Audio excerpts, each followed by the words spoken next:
day, my friends. I'm glad you're joining me again. I'm here to teach you about menopause and all the things that affect it. And today's topic is on something that affects it, endometriosis. As you know, my YouTube channel is unique in that it's sort of Menopause University. It's not designed for jumping around and watching my videos in any old order. I painstakingly create a syllabus in just the right order to ensure the very best education for you. So this is the first of 3 videos on endometriosis, and watching them in order will be critical to your understanding. So this is video number 138, and it's entitled, What is Endometriosis? Video 139 will be, What is the effect of menopause on endometriosis? And video number 140 will be, Can you take HRT if you have endometriosis? If you've ever even heard the word endometriosis, or just read about endometriosis, and even if you have had endometriosis, you should still watch this video. I'm going to make endometriosis more understandable than you ever thought possible. Okay, now, you know how I am. I like to start at the very beginning, assuming you know nothing. And that's because you don't know what you don't know. And by starting at the beginning, you can connect all the dots. So let me explain what endometriosis is. The word endometriosis comes from the word endometrium. And endometrium is the inner lining of your uterus. Okay, that inner lining, that is endometrium. Your endometrium is the tissue that builds up and gets thick each month before your period. And it's the tissue that sheds when you have your period. So before your period, your endometrium is like this, and after your period, your endometrium is like this. Thick to thin. That's key. So your menstrual cycles are a result of hormones that act on your endometrium to make it thick in order to cushion a fertilized egg. And if you don't get pregnant, it sheds. So your period is actually your endometrium. Your uterus expels it through your cervix and out of your body through your vagina. So it goes out like that. Now, you've seen what your period looks like, right? Your period looks like drops of blood, right? But when you look, you can see that there is some tissue in the blood. And the tissue is your endometrium. So it's blood with tissue in it, okay? It's not just liquid. It's got some tissue in it. That's the key. Endometriosis is when some of that same tissue, your endometrium, goes the wrong way. Instead of exiting out of your body through your vagina like this, it goes backward, this way. Now, it backs its way up your fallopian tubes, and it exits out the end of your fallopian tube. So it goes up and out the fallopian tube. So what's going to happen to those drops of blood that contain endometrial tissue when they get to the end of your fallopian tubes? They're going to drip out the end of your fallopian tube, and they're going to fall. It's going to drip, and it's going to fall on whatever is nearby. So the blood's going to go out the fallopian tube and drip out the end of it and drop on to something. You know, your body is really incredible. Have you ever wondered how it is that the different parts of your body just know what to do without any effort on your part? Well, your endometrial tissue is programmed to be a cushion for a fertilized egg. You shed it from your uterus if you don't get pregnant. So once it gets outside your body, it dies because it has no purpose. But when it travels from your uterus up your fallopian tube and out into your pelvis, it doesn't realize that its job is done. It thinks it's still supposed to form a cushion for a fertilized egg. So the drops of blood containing endometrial tissue implant wherever they fall. It's as if it says, I'll just make this my new home. So it burrows into whatever it lands on. And once it implants, it just does in its new location the same thing it did in your uterus. Each month, it builds up and bleeds. Builds up and bleeds, just like it did in your uterus. It doesn't know how to do anything else. That's all it's programmed to do. With this repeated building up and bleeding, the endometriosis implant can get bigger or bury deeper. So your endometrial tissue is programmed to build up and bleed no matter where it is in your body. It doesn't realize that it's no longer in your uterus. The fact is that it's still in your body. And as long as it's in your body, it's going to build up and bleed. Now, your body is smart. It knows that something isn't quite right. So this bleeding that occurs in the wrong location alerts your body to the fact that something is wrong. And when something is wrong, your body tries to fix it. So that bleeding represents a raw spot, a sore, an injury. And whenever your body has a raw spot, a sore, or an injury, it tries to protect it. It's just like what happens when you cut your skin. At first, it bleeds, right? The bleeding is the raw spot. It's the sore, the injury. But then it starts healing. And the first step in the healing process is to seal over the raw spot. Like your body wants to cover it up and protect it, kind of like putting a Band-Aid on it. So it goes from this to this.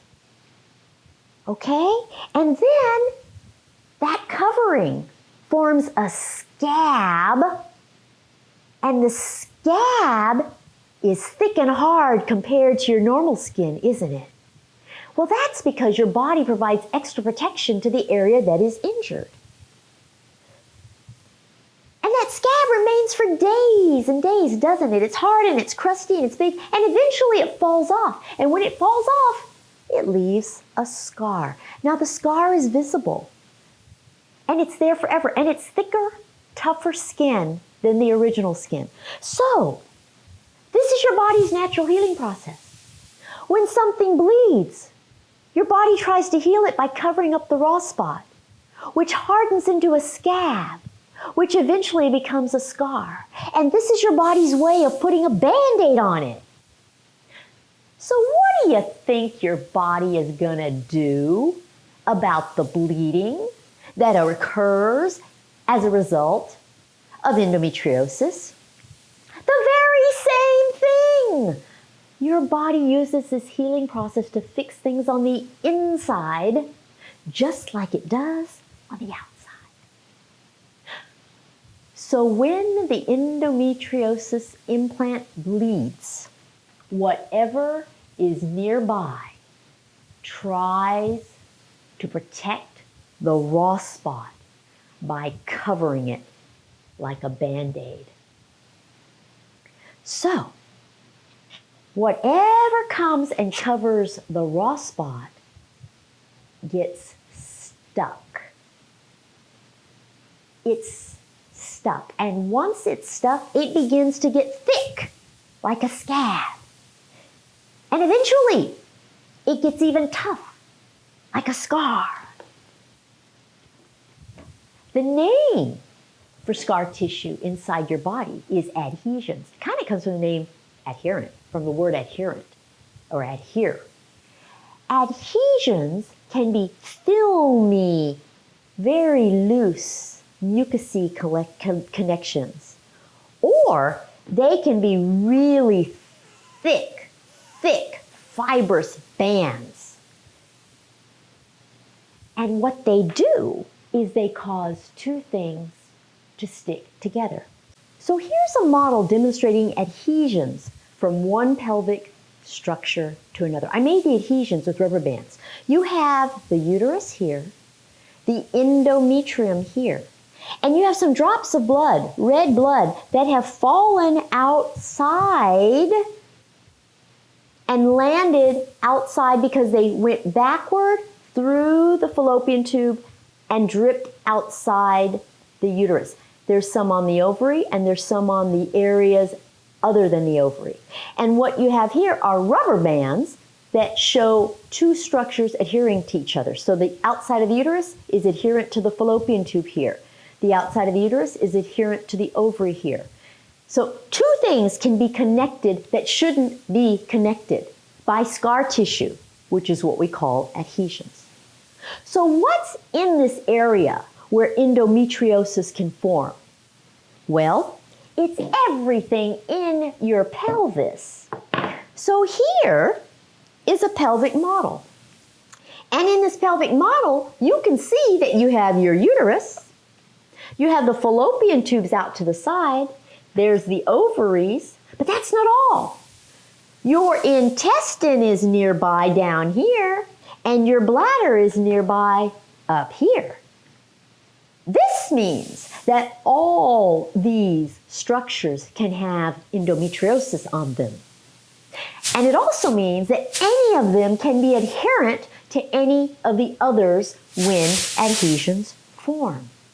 Your ovary can be stuck to your intestine, or your bladder can be stuck to your uterus, or your fallopian tube can be stuck to your uterus. Heck, they can all be stuck to each other. With time, adhesions can become like dried glue, sealing two structures together. And with more time, they can become cemented together. So here's a uterus with a fallopian tube and an ovary adherent. Instead of this fallopian tube and ovary dangling off to the side, the fallopian tube and ovary are cemented to the uterus. That's what happens with adhesions. Another thing that can happen is that a lot of blood can collect in your ovary. Your ovaries are located directly below the open ends of your fallopian tube. So on this model, the ovaries are the walnuts.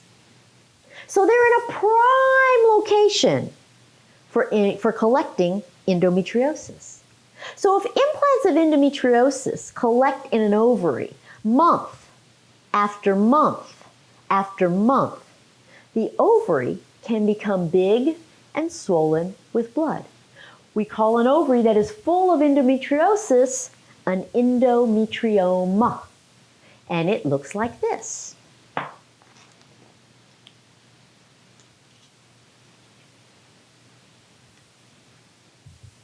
So it's great, big, full of blood, red. Another possibility is for the endometriosis to bury into the muscular wall of your uterus. That is what you see here. It's still in your uterus, but it's in the wrong layer of your uterus. It's supposed to be here. It's not. It's here, it's here, it's here. It's in the wall of the uterus. And it cannot shed because it's buried in the muscular wall of your uterus. So it builds up and bleeds and builds up and bleeds in the wrong layer of the uterus. There's a special name for endometriosis that is in the uterine wall, and the name is adenomyosis. So endometriosis can really wreak havoc in your pelvis. All because a little endometrial tissue got confused, traveled the wrong way, and dripped into your pelvis. Once there, both the endometrial tissue and your body do exactly what they're destined to do. And the result is a bunch of cement-like scar tissue that plasters your organs together. Endometriosis is not cancerous. It is not malignant. It is completely benign. It just causes a lot of chaos. Do not extrapolate and assume that endometriosis can turn into cancer. It can't.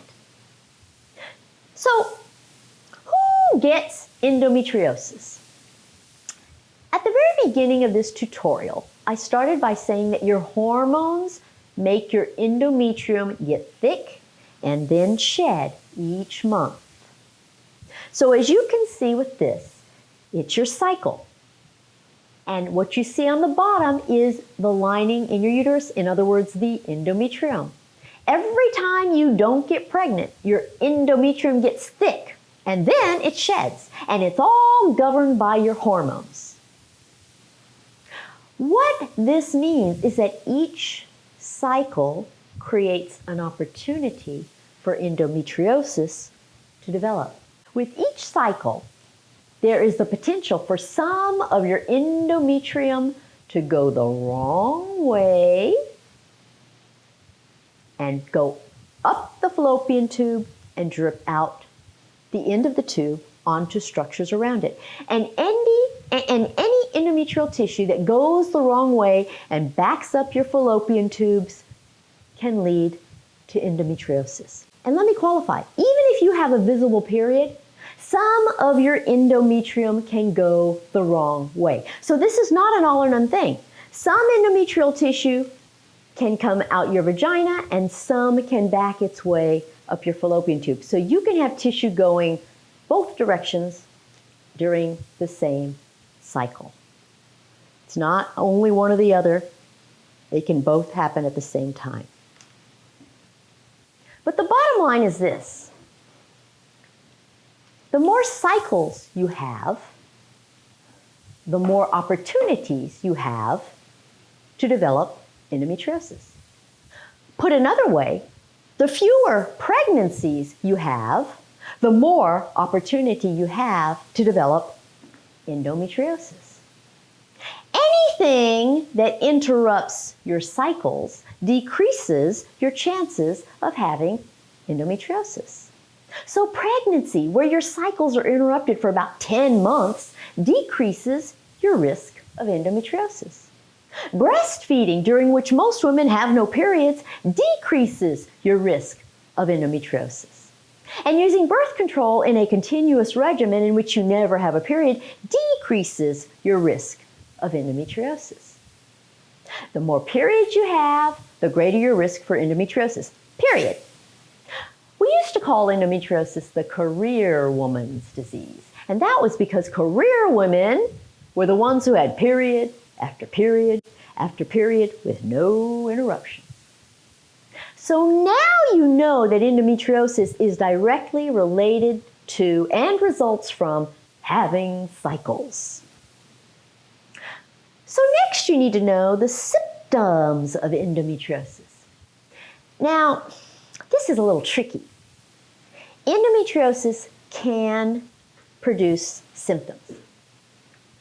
It can cause heavy periods, painful periods, pelvic pain, pain with intercourse, pain with orgasm, pain with bowel movements, pain with urination, and infertility. But the quirky thing about endometriosis is that it doesn't always cause symptoms. And the other quirky thing is that symptoms do not correlate with the severity of the disease. You could have just one little spot of endometriosis and have all sorts of symptoms. Or you could have a pelvis full of endometriosis and have no symptoms. And you can have any combination of symptoms and degree of disease.